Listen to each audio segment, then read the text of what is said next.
जय हिंद दोस्तों, bright future campus के यूट्यूब चैनल पर आप लोगों का एक बार फिर से बहुत बहुत हार्दिक स्वागत और अभिनंदन है। आज हम आप लोगों के बीच में एक हिंदी का टॉपिक लेके आए हैं जिसका नाम क्या है, कारक।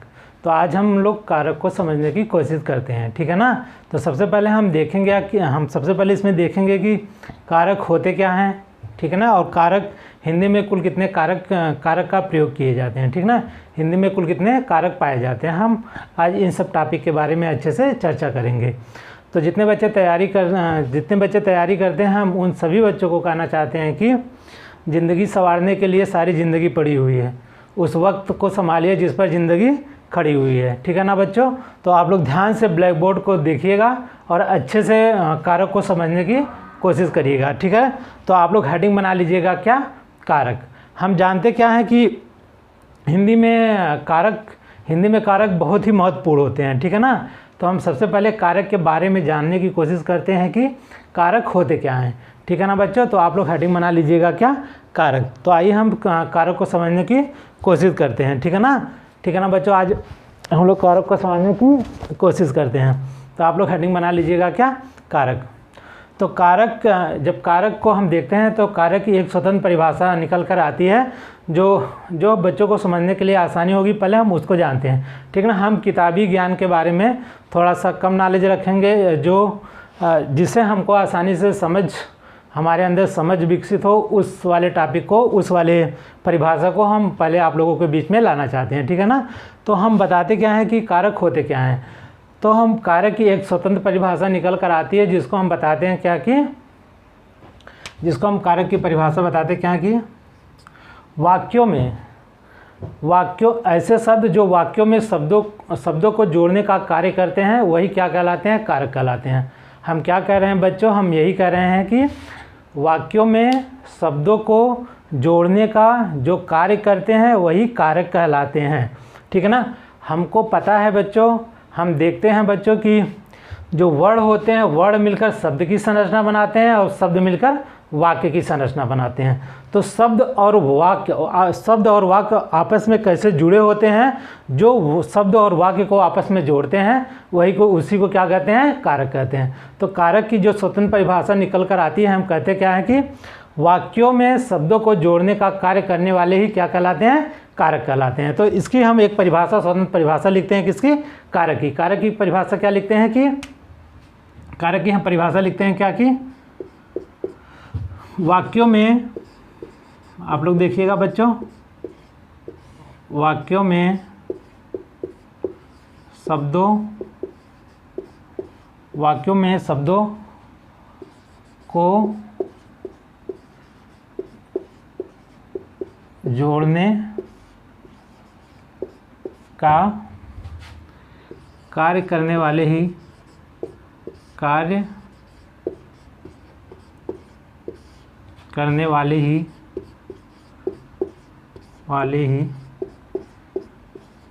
कारक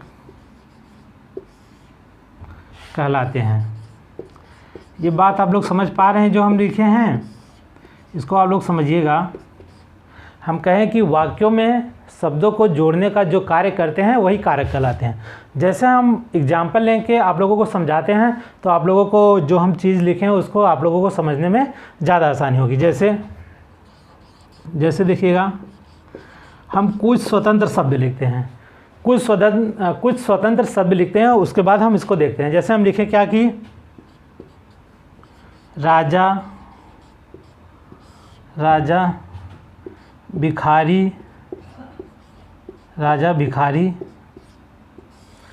भिखारी दान दिया। ये हम कुछ शब्द लिखे हैं, ठीक है ना। इन शब्द को हम जिससे जोड़ते हैं वही हमारे क्या कहलाते हैं, कारक कहलाते हैं।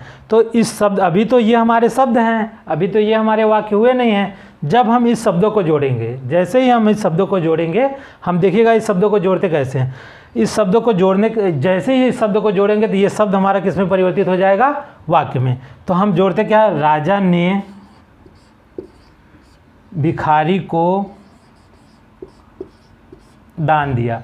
यही जैसे हमने ये शब्द जोड़ा, ये हमारा जो स्वतंत्र शब्द था, ये सारे के सारे शब्द अब क्या कहलाएंगे, वाक्य कहलाएंगे। ठीक है ना। तो यही जो हमारे जो ये शब्द हमारे आए, यही सारे शब्द क्या कहलाते हैं, कारक कहलाते हैं। ठीक है ना। तो आप लोगों को बात समझ में आई होगी बहुत अच्छे से, तो आप लोग इसको नोट डाउन करिएगा। और अभी हम कारक के बारे में जानने की कोशिश करते हैं। जब हम कारक की जब हम किताबी परिभाषा देते हैं, तो हम कारक की परिभाषा क्या देते हैं कि हम कारक की परिभाषा देते क्या है कि वे शब्द, हम कारक की परिभाषा यही देते हैं कि वे शब्द जिसका क्रिया के साथ प्रत्यक्ष या अप्रत्यक्ष तरीके से संबंध स्थापित करते हैं, वही क्या कहलाते हैं, कारक कहलाते हैं। तो हम जब इसकी परिभाषा देंगे, ये तो हमारे समझने के लिए हो गया कि हम कारक को कैसे समझते हैं। तो आप लोगों को इतनी बात समझ में आ गई होगी। जब हम इसको आगे बताएंगे क्या कि जब इसकी परिभाषा लिखेंगे, तो हम क्या लिखेंगे, आप लोग परिभाषा हेडिंग बनाइएगा, इसको आप लोग नोट डाउन कर लीजिएगा। इसके बाद हम इसकी परिभाषा हम बताते हैं आप लोगों को।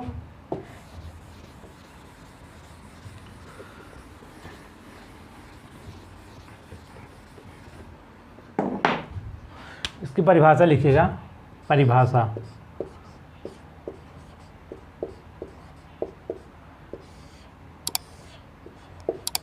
हम देखते क्या है कि वे शब्द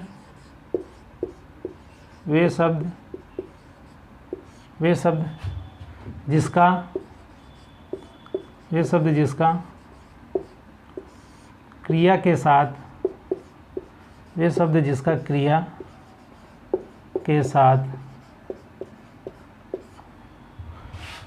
वे शब्द हम या लिख सकते हैं क्या, वे शब्द जो क्रिया के साथ या जिसका क्रिया के साथ प्रत्यक्ष या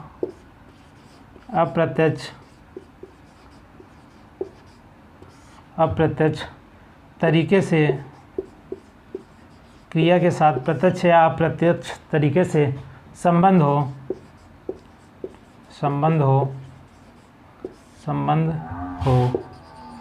क्या कहलाते हैं, कारक कहलाते हैं। कारक कहलाते हैं। आप लोग इसकी परिभाषा आप लोग नोट डाउन कर लीजिएगा। इसके बाद हम देखते क्या है कि कारक चिन्ह क्या होते हैं। कारक चिन्ह जिसका और भी नाम क्या है, जिसका एग्जाम में कभी कभी डायरेक्ट नाम पूछ लेता है, क्या है, परसर्ग। क्या, परसर्ग, या इसी का दूसरा नाम क्या है, विभक्ति चिन्ह। मतलब ये जो कारक होते हैं, हम इनकी पहचान कैसे करते हैं, मतलब ऐसे कौन से शब्द होते हैं जो हिंदी में जो कारक प्रयोग किए जाते हैं, किन शब्दों के द्वारा हम देखते ही पहचान कर लेते हैं कि हिंदी में यही कारक हैं। ठीक है ना। तो हम कारक को क्या बोलते हैं, कारक को पहचान करने वाले जो होते हैं उन्हीं को क्या बोलते हैं, कारक चिन्ह, परसर्ग या विभक्ति चिन्ह। तो ठीक है, तो हम इसकी भी परिभाषा लिख लेते हैं, इसकी भी परिभाषा देख लेते हैं। क्या,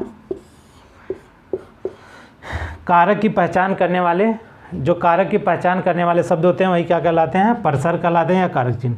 तो आप लोग लिख लीजिएगा क्या, कारक के पहचान करने वाले, कारक की पहचान करने वाले शब्द ही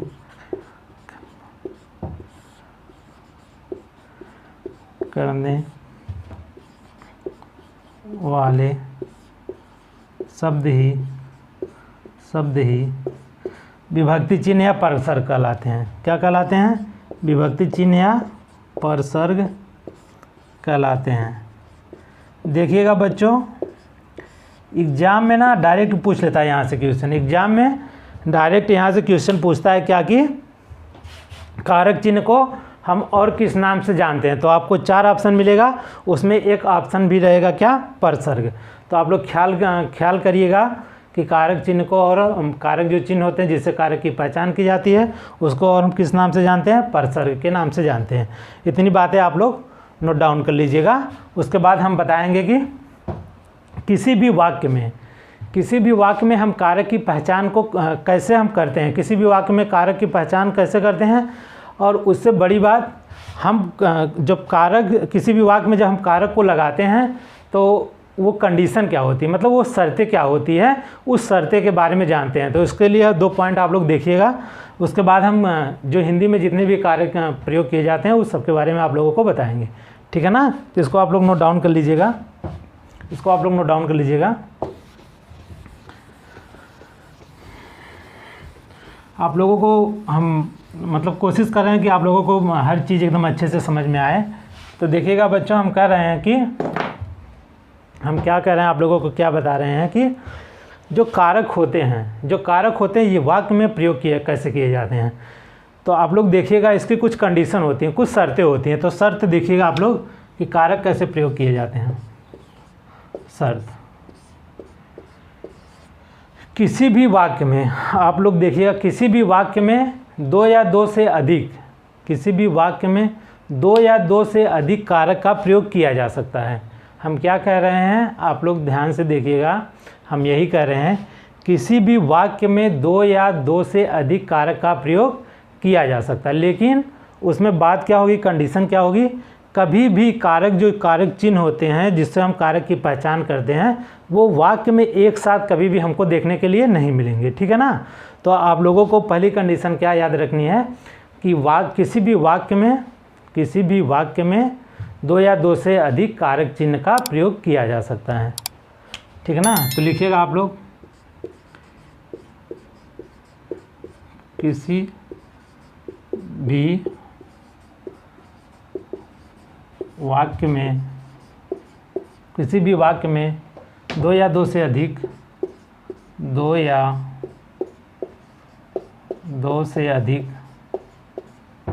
या 2 से अधिक कारक चिन्ह का प्रयोग किया जा सकता है, चिन्ह का प्रयोग किया जा सकता है, किया जा सकता है, किया जा सकता है। इसकी कंडीशन नंबर 2 इसको लिख लीजिएगा। उसके बाद इसकी कंडीशन नंबर 2, शर्त नंबर 2 क्या याद करना है हमको, क्या हमको ख्याल में रखना है, क्या याद में रखना है हमको, कि किसी भी कोई भी कारक चिन्ह, कोई भी कारक चिन्ह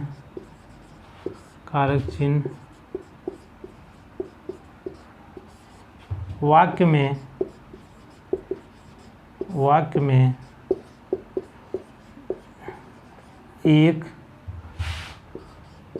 साथ प्रयोग नहीं होंगे, एक साथ प्रयोग नहीं होंगे, ठीक है ना मित्रों, ठीक है ना बच्चों। ये बात आप लोगों को समझ में आई होंगी, तो इसको आप लोग नोट डाउन कर लीजिएगा। उसके बाद हम आप लोगों को बताते हैं कि जितने भी कारक होते हैं, जितने भी वाक्य में जितने भी कारक प्रयोग किए जाते हैं, वे सभी कारक किसके साथ प्रयोग किए जाते हैं, ठीक है ना। इसको आप लोग नोट डाउन कर लीजिएगा। उसके बाद आगे देखिएगा,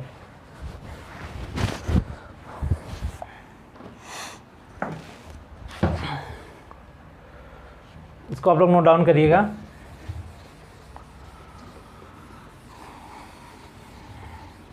इसके बाद आप लोग यहाँ पे एक स्टार पॉइंट बना के लिखिएगा या एक नोट लिखिएगा। यहाँ पे क्या एक स्टार पॉइंट बना के या नोट पॉइंट बना के लिखिएगा। सभी कारक जो होते हैं संज्ञा या सर्वनाम पद होते हैं, ठीक है ना। सभी कारक क्या होते हैं, संज्ञा या सर्वनाम पद होते हैं। इसका मतलब क्या हुआ, इसका मतलब यही हुआ कि जितने भी कारक होते हैं सब के सब संज्ञा या सर्वनाम के साथ प्रयोग किए जाते हैं। तो इसका मतलब यही हुआ कि विशेषण और क्रिया, मतलब वाक्य में जितने भी और वाक्य के अंग होते हैं उसके साथ कारक प्रयोग नहीं किए जाते हैं। तो आप लोग इसको नोट डाउन करिएगा, क्या कि कारक संज्ञा या सर्वनाम पद होते हैं, सर्वनाम पद होते हैं।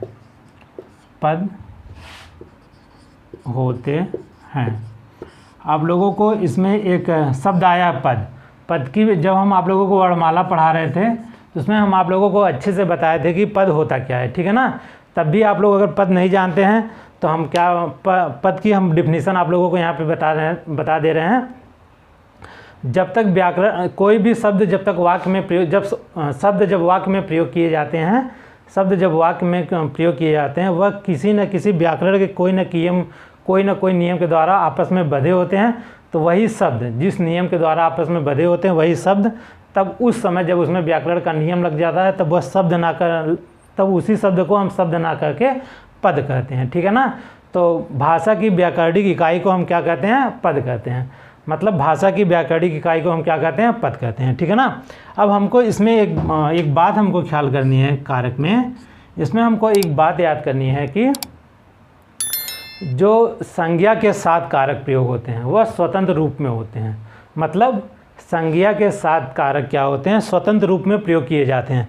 मतलब कोई भी हमको जब संज्ञा देखने के लिए मिलेगी उसके साथ जो भी कारक का प्रयोग होगा वह स्वतंत्र रूप में प्रयोग होगा। और सर्वनाम के साथ जितने भी कारक लगते हैं वह सर्वनाम के साथ चिपके रहते हैं।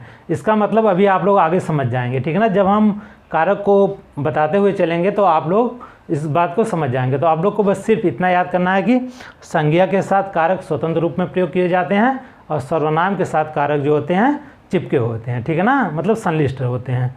इतनी बात आप लोगों को ख्याल करना है, ठीक ना। उसके बाद अभी हमें आप लोगों को जानना है हिंदी में कितने होते हैं, हिंदी में कितने कारक प्रयोग किए जाते हैं। हिंदी में 8 कारक प्रयोग किए जाते हैं। तो हम एक तरफ बनाएंगे क्या? कारक, और एक तरफ बनाएंगे क्या? कारक चिन्ह। ठीक कौन सा कारक है और उसके कौन सा पहचान करने का तरीका कैसे है। वाक्य में हम जानते हैं, कोई भी आप लोग एग्ज़ाम देखिएगा बच्चों, कोई भी आप लोग एग्ज़ाम दीजिएगा बच्चों तो उसमें आप लोग देखिएगा कि कारक से 1-2 क्वेश्चन हर एग्ज़ाम में पूछा जाता है। ये छोटा टॉपिक है लेकिन बहुत ही महत्वपूर्ण टॉपिक है, इसको आप लोगों को ख्याल करना होगा, ठीक है ना। तो आज के लिए बस इतना ही है और आगे के लिए हम अपना नेक्स्ट वीडियो लेके आएंगे। थैंक यू और धन्यवाद।